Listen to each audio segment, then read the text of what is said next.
What's shaking, cats and kittens? This is Rob Lee from Mastermind Team's Robcast. I am the Rob in Robcast, the Silver Linings Playboy, the American Wave, the Midnight Snack Rob Lee. Get it straight. For all of you guys out there listening, we do a podcast. Me and my silent partner here. Yep, Torn, you know. Probably the cool one out of the group, but you know. I don't know. I don't know if that's accurate. I have to be. Say more about this. I mean... It's just like, get yourself over as the cool guy. I'm the cool guy. Look, listen to my voice. That's it. You're as cool. You're Kawhi Leonard. You're the Kawhi Leonard of this podcast. Oh, shit. I'm a fun guy.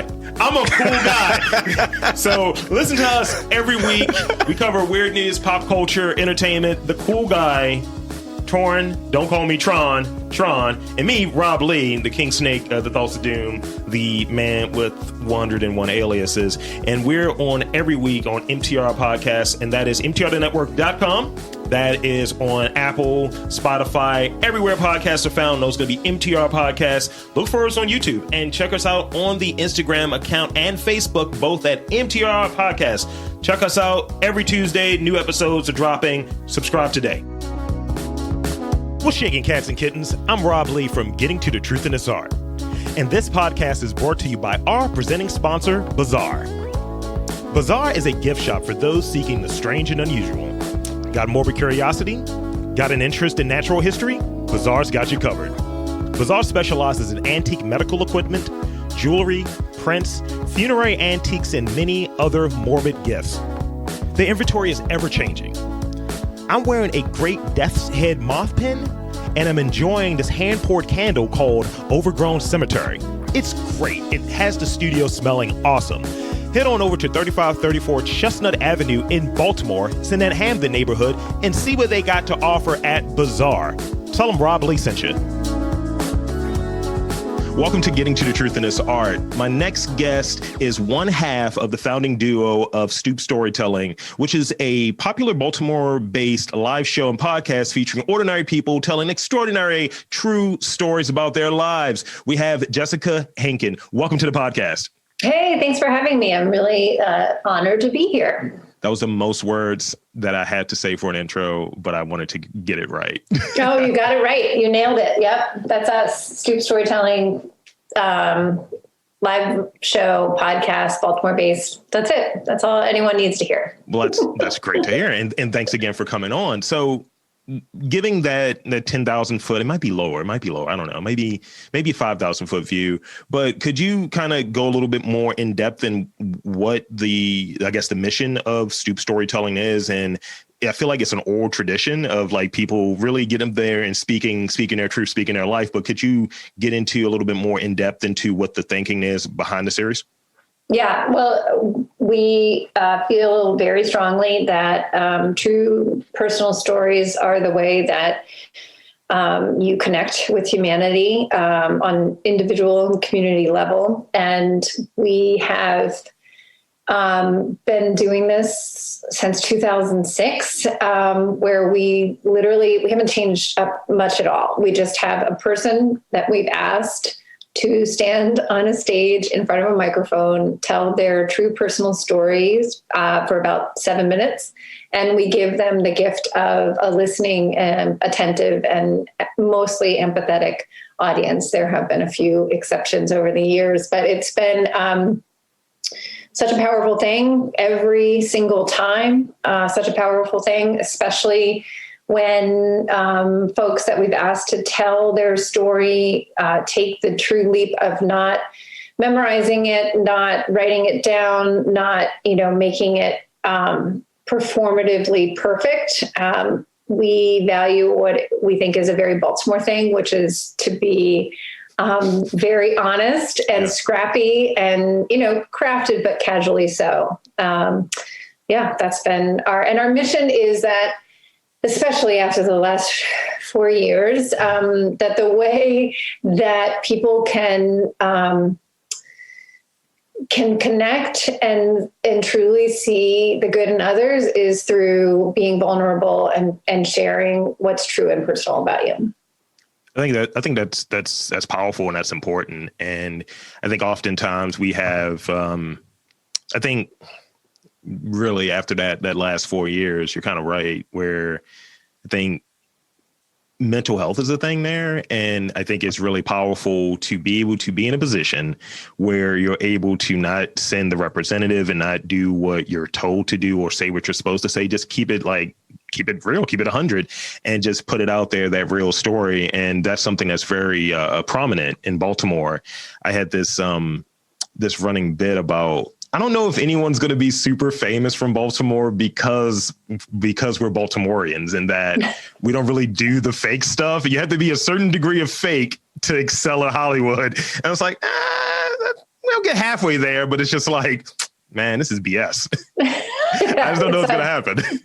Well, yeah, if you see who is famous from Baltimore, that definitely plays out. That they, John Waters, Tupac, like they're not going to, Tupac's currently not going to be able to be invited to many Hollywood parties because he's not with us. But he might, depending on who you talk to.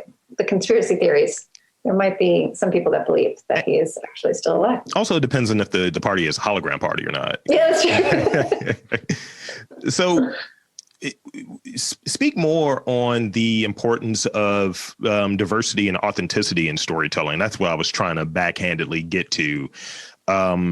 Because I like the thing that you said about not having something that's crafted, like something that's just, in polite company, why is it important to have a diverse way of doing it and diverse like cast of people that are being part of that conversation?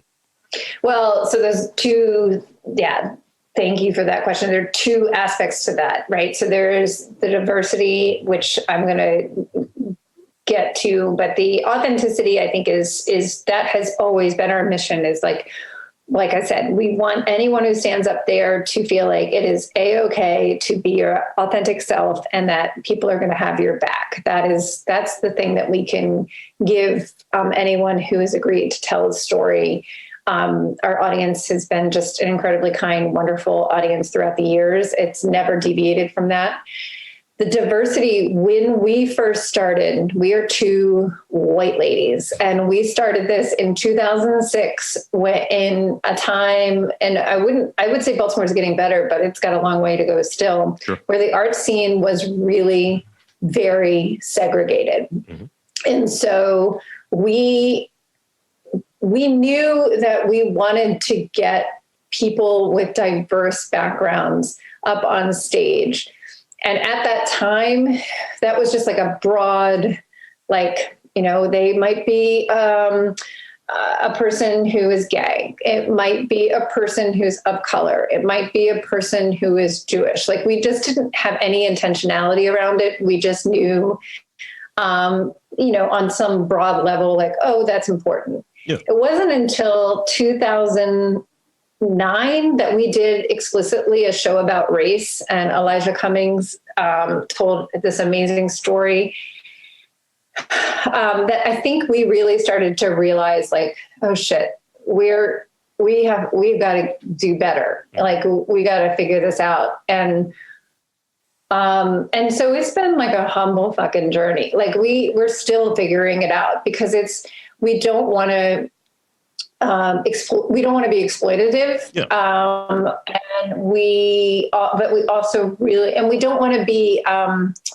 make anyone feel awkward, like that we're specifically asking a storyteller because they're of color. That's not why, but it's been really, really like an incredibly educational experience for us as producers, as white women producers in Baltimore, to learn how to navigate this and how we are constantly learning how to do it better.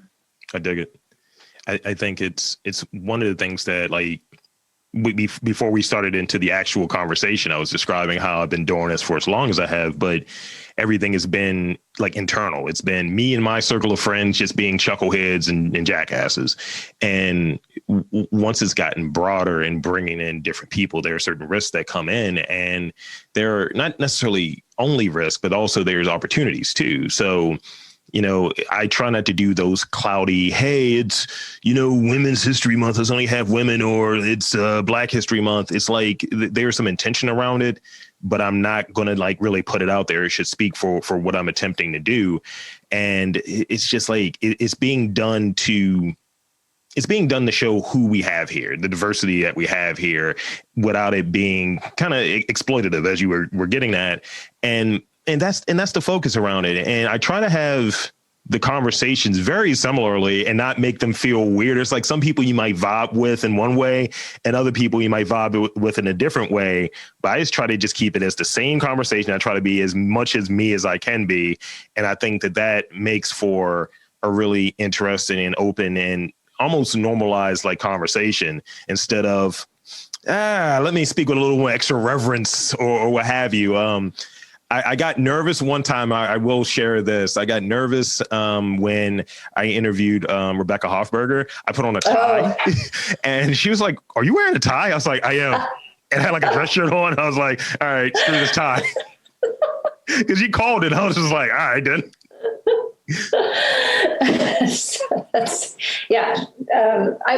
Tie is not what I think of when I think of the Visionary Art Museum, but that's awesome. I love that you did that. I mean, you hear Rebecca. founder, and then we talked about thongs at one point in the podcast. I'm sure you did. I'm sure So you quickly were like, let me use this tie as a thong, a la very Visionary Art Museum. She was just like, let's do an exhibit. Like, just, carrying on Cisco's theme and his message. I was like, wow, a reference from 20 years ago. This is great. Hey, that's another Baltimore native. Yes. Well, actually, I think he's more suburban though, right? Yeah. We don't really rock with those. It's Baltimore. Yeah. So with the work that you're doing, what's a memorable response that comes to mind? Because it's been what, 15 years or what have you. What's a memorable response that like pops up? You're like, yeah, that went over really well. Yeah, I mean, well, thank you for that's a great question, because this has been a long ass time that we've been doing this. We're coming up, so this upcoming February will be, it'll be officially 15 years. And no, actually we're on 15 now, so it'll be 16 years. We, in 2009, actually it might have been 2008, like in early on, we started off at the Creative Alliance, which is on the east side of Baltimore, and it seats like a little under 200. Sure. And we were selling out all the shows. We were so like grateful. Let me back up further. Our first show, we weren't sure how it was going to go. And so we went with the theme failure, just in case it was a shit show. But then we could have like called it like preemptively. It wasn't. It sold out. And then every show after that sold out. We just like, we hit on this recipe at a time when I think people were just really craving the intimacy of hearing a true personal story told on stage. Sure. Simply that. And this was before really TED Talks. It was, before it was right before the tipping point for this kind of stuff. I don't know if that's the right way of saying it, but anyway. So in 2008, we were asked to do a show at the Meyerhof, which like seats like 10 times what Creative Alliance and does. And so we did. We had close to 1,500 people attend. The West Siders, which is a marching band that is beloved, they opened up and went through all of the aisles of the Meyerhof, and we had this beautiful show. We had beautiful music. At the time, I can say now, like I was young and I looked great, and that, like when you look back at that shit, you're like, holy shit, that was amazing. But like, we were also like young moms. I work full time for the school system. Laura is a writer. Like we went before the pandemic, we went at such a pace for so long that it's only been this year that I've been able to be like, fuck, we did a lot and it went so fast and I'm so grateful for it all. But like, boy, at the time, did I not realize how grateful I should be for it all, you know? That's I wonderful. think that answers you. That's wonderful. Like I'm just like, you know, I'm in awe of it because I'm like, all right, West Side was coming down the aisle. That's a dope setup. Because it was amazing, and they had the youngest. I remember their bus came, and we were all in the green room with a fucking Meyerhoff. Like it's like this beautiful. It's like, you know, where famous, you know, comedians and opera singers and classical. So like the green room's beautiful, and there's all the West Siders, like the oldest being like in their 60s, and the youngest was 2, and they were all in the matching fucking beautiful uniform. It was amazing. Oh, and it was a holiday show, so everyone was like decked out for Christmas. Or holidays. It was amazing. I've had very, very low rent versions of those memorable responses. And I want to say I did something similar in one of the shows that we did, because we've started to kind of branch off and do more of the live pods and recording them and all of that stuff, and definitely podcast festivals and things of that sort. But we did a lot of posters and stuff for the 10th anniversary show. And I was like, come watch us bomb. And and they were like, you're not going to bomb. You can't. Like, you're guys like, we're not. And just going down a bit. But the one memorable response I have, I'm very corny and I like stuff that happened in 1985 because that's the year I was born. And oh my God, you're a baby. I don't feel good. And I like Rocky 4 a lot. Right. So. Was that the one that was the Russian? Yes. Was that okay. When Rocky stopped communism or whatever. And so I literally had this trivia thing, and my partner, we had recently watched Scanners. So I was like, yeah, we're going to do this the Revik way. And she was like, Scanners. And like, we were doing trivia for like shirts and stickers and all of this stuff. And I was like, there's no easy way out. There's no shortcut home. And then the music kicked in and people were singing along. That was what I was looking for. And it was like a few weeks before Christmas. So it just had like the vibe I was looking for. Those are the things I kind of live for in this medium. Oh, that's a great memory. Yeah. Thank you for sharing that with me. Totally. So in doing something like this that gets like personal and it gets to just the heartbeat of the city, really, has rejection ever affected that creative pursuit? You know, so that's a great question. I think I would say it's an interesting thing because as producers, we control, and, you know, directors, we're kind of, it's only the two of us. So we're at the helm. We get to control a lot of that, so that we don't get rejected too often, and that, you know, we're going for the folks that we really think might have an interesting story. When people reach out to us, we get to kind of vet them. That said, we get a lot of very nice emails, and then we get some mean fucking emails. And I have made the fatal error of reading the comments on iTunes of our podcast review, which for the most part are very positive, but then the few shitty ones, which there definitely are, have like, they just like live rent free in my brain. And that's like the work I got to do to be like, it does not matter. It doesn't matter. Like, but boy, doesn't that like those little like, but from a person who has no idea who I am, they don't know what I look like. You know, they've just heard the podcast and they're shitty, mean spirited feedback. Yeah. It takes up all the space. Yeah. I run into it all the time, and people like even in this, not like is shitty, but I do get the keystroke tough guys or whatever. And like, people are always surprised when they see me in person because I'm like 6'4", 300 pounds. They're like, what are you? They're like, you're Rob. I was like, yeah. They said, I thought you were short. I was like, I am not. Like, some of the stuff you talked about, some of the things people say to you, they don't say it in person, do they? I was like, no. But it's really odd because like I for a while up until this, I really wasn't getting any like substantive feedback. I would get thumbs up. I would get, some shares and things like that. But with this particular podcast, people are like, yeah, I like this. I really like this. You're doing good work. You're doing this. You're doing that.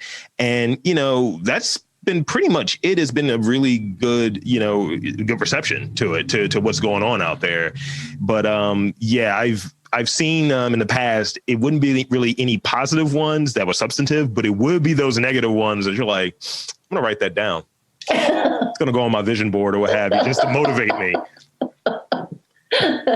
Shit should not go on your vision board. Well, aside from your work with Stoop Storytelling, what other creative interests or talents do you have? Oh, that's such a fun question. Well, so when I'm not doing Stoop, I should say it's not creative, but it's what puts the dinner on the table for my family. I worked for Baltimore City Public Schools as an administrator at North Avenue. And I've been doing that for about 10 years in early childhood special education. And I love that work, and I love everyone I work with. And I'm incredibly grateful to be doing that work. And everyone I work with, people say shit about city schools, and it makes my blood boil, because I've worked in other jurisdictions where they don't work nearly as hard and they don't get nearly as much negative, shitty press. So that's one part of my world. I have 2 kids who I'm very proud of. They're great. With my husband, Aaron Henkin, who is also a podcast guy and a radio guy, and our kids are now 13 and 14, and I think that they're not assholes, so I feel somewhat successful. And that we have a huge menagerie of animals in our house, so I spend a lot of time taking care of our dog and cats and rabbit, and just making sure that the house doesn't smell like, an animal farm. And I do comedy, but I did. And you don't know, but maybe I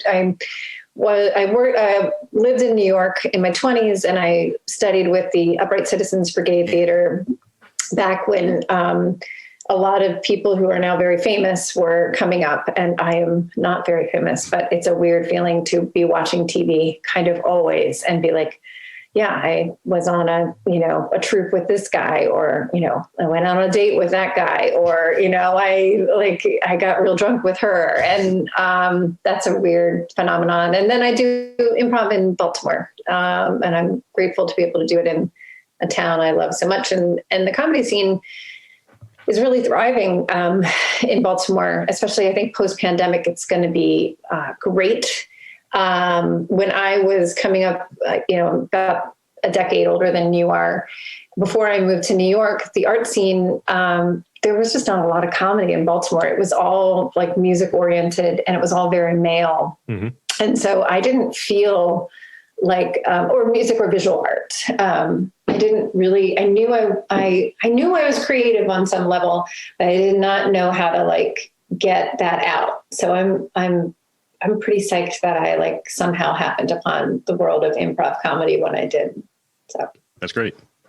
That's great, because those skills I think come in handy when you're, I guess when you're doing certain things, whether you're working with a podcast or whether you're trying to get something across. Like if you're able to just be quick and be able to just pivot quickly, I think those are the skills that are needed in improv.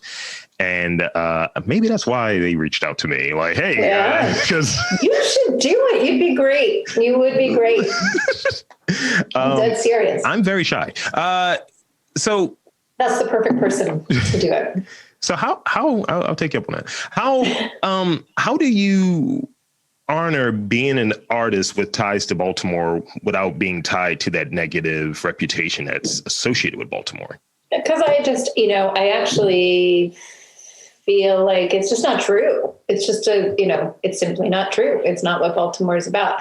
No, I'm not I'm not naive. And Baltimore's got some really fucking big problems, right? Yeah. We've got structural racism, which has led to generational poverty, which has led to all kinds of pervasive issues that we need to overcome. But we are not the only city in America that has these issues. And we also have like an incredibly proud population of underdogs. I think that our proximity to DC makes it so that we are weirdly more proud of our warts and all. Like we wear our freak flag with pride. And I, when we started Stoop, I think, and I said this at the top, the thing that we knew was that we did not want it to be like DC. We did not want it to be polished or highly performative or just, a certain voice. Like we wanted it to be authentically Baltimore. Like that's, and I think that's why Baltimore has, thank goodness, like had our backs from day one.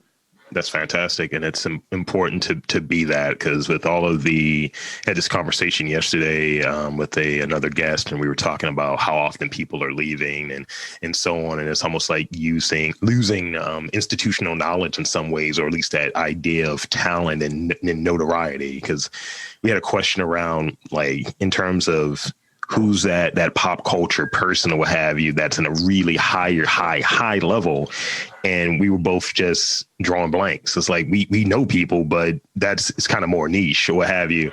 And I think there will be people who have left who you'll find like, you lived in Baltimore for a very long time, but you're a New Yorker, you're Brooklyn or what have you. And it's just like, come on. And I like that it's Baltimore, and being authentic in that way. That's important. Yeah. Well, and I was really, truth be told, when I left to move to New York in my 20s, I was like, I'm so happy to get out of Baltimore, like blah, blah, blah, blah, blah, blah. And I lived in New York during September 11th. And the reason why I moved back down to Baltimore from New York was because I met my now husband, and I was in love, and I wanted that relationship to get a lot of attention. And two, I didn't feel safe in New York anymore. I wanted comfort. I wanted safety. I wanted what I knew to be like home, and that was Baltimore. So I'm now, like, having lived someplace else, I have actually a greater appreciation for our underdog city. And I don't want to move anywhere else. I'm in that spot where I remember, I think the last time that I actually traveled, and it was only to New Jersey, because my partner's family is in New Jersey, and she's from Brooklyn. And so we were sitting there having a conversation about New York, and it's very age and it's very regional. So they're talking about New York and all of this stuff, and all of them are from Jersey. My partner's from Brooklyn, so she's the only one that's from like New York. And I'm from Baltimore. And she was like, well, Baltimore is kind of what Brooklyn was before Brooklyn became a Shake Shack. Yeah. And she was like, that's why I live there. And they were like, no, it's not. Ask Rob. He's the real person from there. I was like, that's what she says. Like, he's right. Like, she lives over there in that neck of the woods and does it by choice, wants to be there, because could easily go anywhere else. And, when I have those moments of, do I want to stay in Baltimore? Do I want to leave? And so on. And I always look at places that it's almost like how I look at aliens. It's like, is this planet similar to ours? Would we breathe the same air? So it's like, all right, I'll probably go to New Orleans. Do they have blue crab? Do they have crab cakes? Oh, they just have that etouffee? All right, cool. I'll stay in Baltimore. That's the way I look at it. It's all about food. It's food motivated. So I have two more questions. And so if you had the opportunity, what creative person, living or dead, would you want to work with, and why? Oh, that's a really good question. If I had the opportunity, what creative person would I want to work with? I actually know the answer to this, like 100%. And I think it melds my love of early childhood, my love of theater, my love of comedy, and my love of scrappiness, and it's Jim Henson. Okay. I would have loved to have been like a puppeteer or the voice of a Muppet, like in its heyday. Even though I was reading the history of SNL, and apparently Lorne Michaels had to, like, in the early days of SNL, there was a Muppet segment, and Lorne Michaels had to fire Jim Henson because it just wasn't working, which is so funny. I find that hilarious. Like, this is my brand. What are you saying? I don't know if it's going to work out there, Jim. Just such an awkward conversation to fire Jim Henson. Anyway, That's my answer. That's a good one. That's a good one. And that's a unique one. I was just like, Jim, man, I was like, I'll be damned. That's a name that doesn't come up because I think Jim Henson was involved in Ninja Turtles, the 1990s Ninja Turtles movie. And I believe that's his like puppeteer work or what have you, in part of like the costumes, specifically Master Splinter. And that's a review that we did recently. That's why it pops up. Interesting. I did not know that about him. I know him from the Muppet, Sesame Street, that kind of thing. So because eventually the second movie, Kevin Clash, who was Elmo, was Master Splinter. So it's like he took over for him. Yeah. Oh, interesting. Yeah, he might have passed away by that point. So this is the last question I have. And then you can shamelessly plug and all of that good stuff. Because I like to let people plug away. Describe, and maybe in these terms, where would you go? What would you eat? And like things like that. Describe an ideal 3-day weekend in Baltimore. Oh, ideal 3-day weekend in Baltimore. Okay. Well, and this is, I'm assuming, post-pandemic. Yes. I thought you were going to say pandemic, and I was like, is that a whole new thing? Oh, God, that's so funny. All right, here we go. So I'm going to start like in the morning. Breakfast, I would definitely go to the Blue Moon. They have the best hash browns. I have a very funny story about back in the day when it was like the tiny, tiny place just in Bells. Yeah. It was always so crowded. And one time my husband and I were waited on by a waitress who was just bawling the entire time because she was so stressed out. And it was the most awkward, romantic breakfast we've ever had. And she just, what I loved was her commitment to seeing the shift through, even though she was bawling. Okay. So Blue Moon, that's where we would go. The hash browns are saltier for some reason. Oh God. Yeah. All right. Then I would, take a walk around Fells and then through Patterson Park, which I love so much. And then would get some delicious tacos for lunch from Highlandtown. And then would probably hop in the car and maybe go to, I'm trying to think of another park. See, it's so hard because of COVID. I'm like, we can only be outside. Parks exist anymore. Maybe walk around the zoo. I love the zoo. Yeah. And for dinner, I'm a big fan of the Helmond. It's where my husband and I actually had our first date on a blind date. So that would be a delicious place to go, and then walk around Mount Vernon at sunset because it's just so beautiful, especially Center Square area. And then maybe go to a movie at the Charles and cap it off with some cocktails from the Club Charles, where I used to work in my 20s. Nice. Yeah. And then maybe if I'm really feeling like I don't want to go to bed, maybe pop into the Auto Bar, do some karaoke, and then maybe go to the Crown. Wow, I've had a really long night. Okay, so then we're going to sleep somewhere. I don't know where I'm sleeping. I'm going to sleep. And then the next day, I would maybe go to Paper Moon because I'm up in that area for breakfast. And you know what? I might hop back down to the aquarium because I adore our aquarium. I think it's just such a wondrous place. And then maybe go to Silburn Arboretum as a final kind of just walking around area. That's a full time. That's packed right there. It's a lot. Getting into culture, getting in a little bit of everything. And that's important because that's kind of the touristy question of saying, hey, there's stuff here. Check it out. There's a lot of stuff there. Oh, I might go to a baseball game.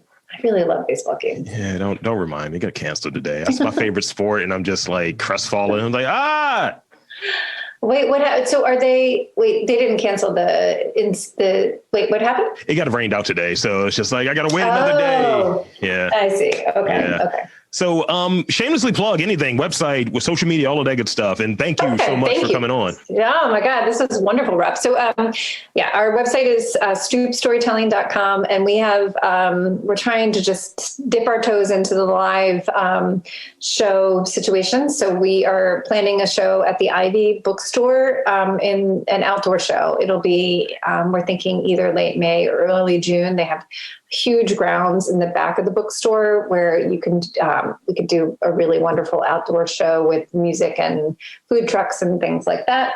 We have a podcast that we're really proud of that has been around for a long time that we put a lot of time, effort, and energy and love into, and that drops every week. And that is on iTunes or Spotify or wherever else you can get a podcast. And Stoop Storytelling Series is what we're called. So thank you so much. So I'll do my sign off here. So for Jessica Henkin from Stoop Storytelling Series, I'm Rob Leeson, and there's art in and around Baltimore. You just got to look for it.